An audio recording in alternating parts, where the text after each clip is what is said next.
What's up, Ragin Nation? My name is Alex and you're watching the Ragin Nation show, and this really is a show about well, it's not about that. This really is just a show where I talk about all the things that matter to me in the world of movies. So the first thing I want to talk about is things that are currently shooting. Last week I mentioned about the Chronicles of Riddick and some concept art. Well, it is officially shooting right now in Montreal, and here's a new photo for you of Riddick himself. Also on the shooting front, we have Will Smith and his son Jaden Smith shooting in Costa Rica for a movie called After Earth. It is directed by M. Night Shyamalan, and it's a sci-fi movie set 1,000 years later about a father and his son who just hover, I guess, over Earth. And Earth is like totally ravaged and torn, and it's complete chaos over there, and it's totally dangerous and it's not livable. But their ship crash lands, and then they just have to find a way to survive. So that's what I gather from the story.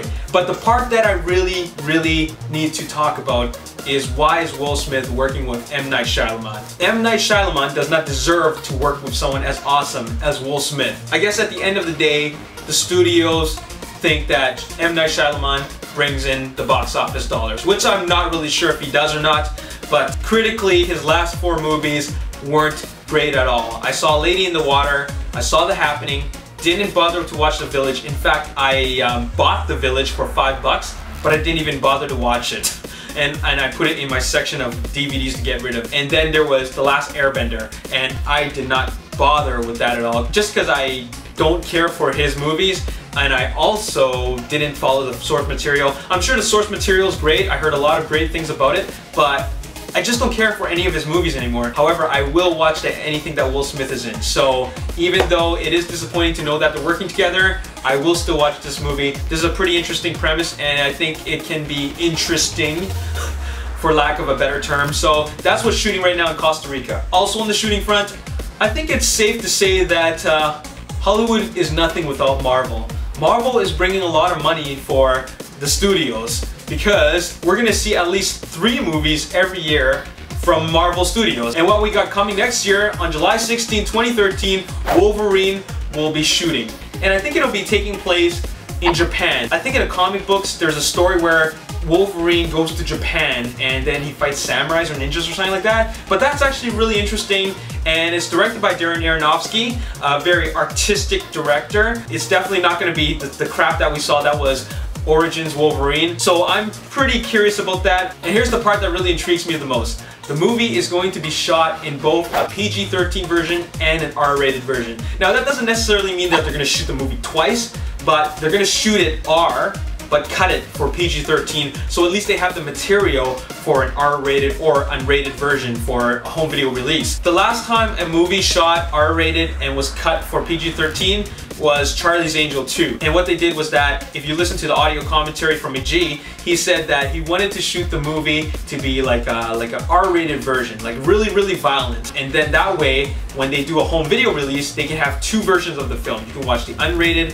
or the standard theatrical version. And that's what I would assume that they would do for the Wolverine, and that is to attract a wider audience by getting a PG-13 rating. However, it'll boost more home video sales because it'll give more options for the consumers. And the last bit of shooting news I have for you is that the reboot or remake of Short Circuit is being shot this summer. Remember Johnny 5? Yeah, he's coming back, but in a brand new movie. So this isn't a sequel, like I said, it's a remake or reboot. I love the first 2 Short Circuit movies. It was just a lot of fun, and it was a really more innocent time for that kind of thing, because back then you can make anything happen and it'll work. The audience will enjoy it. Short Circuit is really about a robot that gets hit by lightning and then he becomes alive. And looking back, I don't really know if he really was alive or if the lightning just ignited his AI to work better. So I'm not really sure about that. If it was the latter, then that makes more sense. But even if it did make him alive, that would still work, because audiences loved it, therefore they thought the story worked, and it was totally acceptable at that time.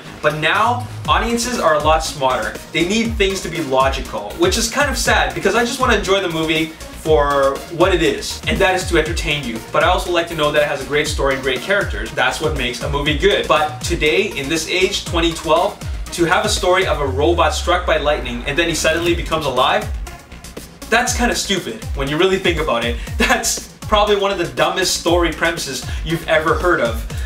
But it worked in the 80s, and I don't know what's gonna happen now when they do the remake. Johnny 5 was a very lovable robot. I love that character, and I actually am going to go out and get those DVDs because Short Circuit 1 and 2 are really great movies. You really get to feel that this robot is like a human. The way I feel about it is that I don't think that this movie needs to be remade or rebooted. The movie is just fine on its own, but that doesn't mean I'm not curious about it. I'm actually kind of curious about the robot design and what they're gonna do with it in terms of the visual effects to make it better. Because back in the 80s, Johnny 5 was actually just made of mechanical parts, and he was remote controlled, and it was all puppeteers, right?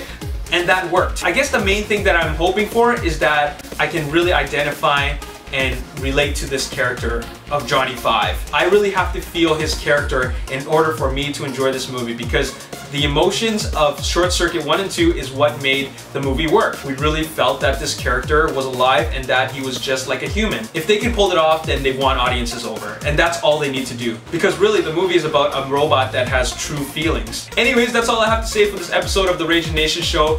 What do you think about the reboot of Short Circuit? Are you curious about it? Do you think it shouldn't be made at all? Did you even watch the movie? If you haven't, I recommend you check out both Short Circuit 1 and 2. They're both great movies. If you enjoyed this video, I'm gonna have more shows every week. Subscribe to my YouTube channel, show me some support. Also like me on Facebook, The Ragin Nation, and also follow me on Twitter at The Ragin Nation. If you have any questions, you can tweet me at Ragin Nation, and I'll answer your questions on camera on Twitter Tuesdays. My name is Alex Yu, and thanks for watching another episode of The Ragin Nation Show. I'll see you next week.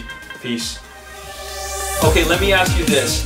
What does Indiana Jones, Werewolf Women of the SS, and Dead Snow have in common? Well, it's kind of obvious, and that is Nazis trying to use supernatural powers to wake up the army of the dead, or supernatural army or something weird like that. Anyways.